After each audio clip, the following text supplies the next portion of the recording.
Monsieur Seldon vous présente l'élection présidentielle française de 1873. Le Second Empire n'est plus.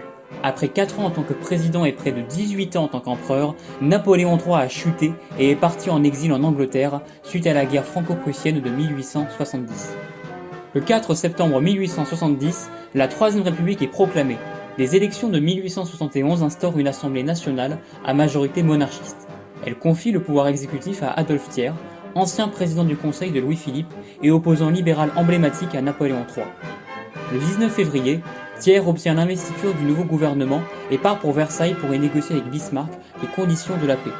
Une fois la paix conclue à l'extérieur, Thiers maintient la paix à l'intérieur par la répression des Parisiens révoltés lors de la semaine sanglante de mai 1871.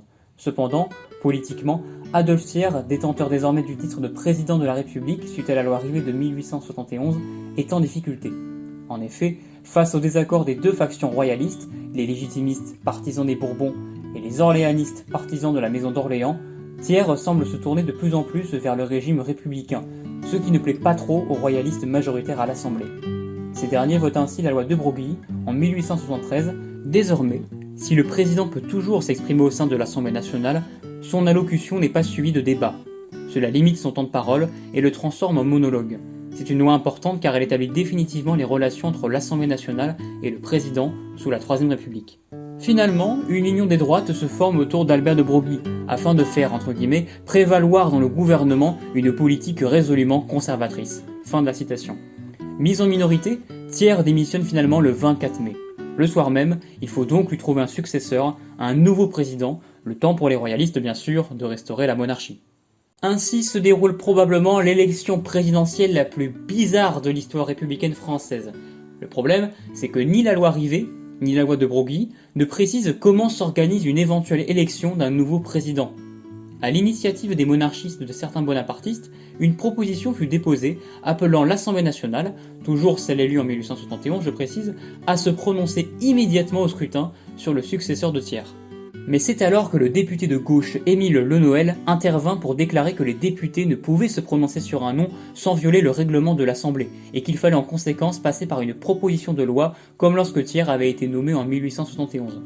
Ce à quoi le président de l'Assemblée nationale, Louis Buffet, répondit tout simplement qu'il s'agit d'une nomination et que le successeur de Thiers se trouverait exactement dans les mêmes conditions légales et constitutionnelles que Thiers lui-même, c'est-à-dire sans aucune indication sur la durée du mandat. C'est dans cette situation quelque peu chaotique que le nom d'un homme émerge, le comte Patrice de Mac-Mahon, maréchal de France, sénateur et gouverneur de l'Algérie sous Napoléon III.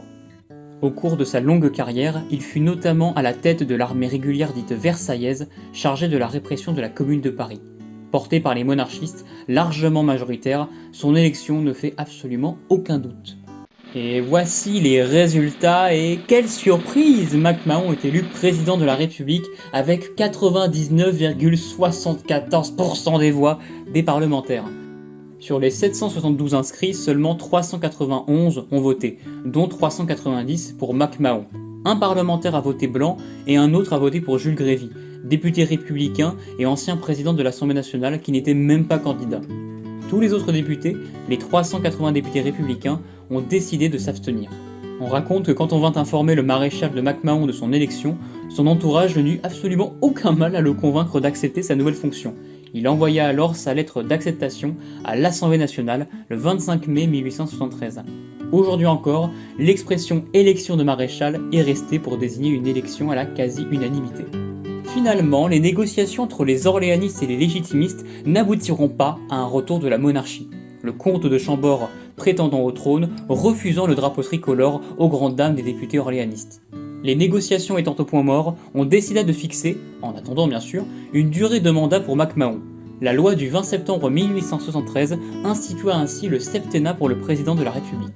Ce mandat de 7 ans, qui perdurera jusqu'au référendum de 2000, ne fut choisi que pour une seule raison, cela correspondait à peu près à l'espérance de vie qui restait à Mac-Mahon.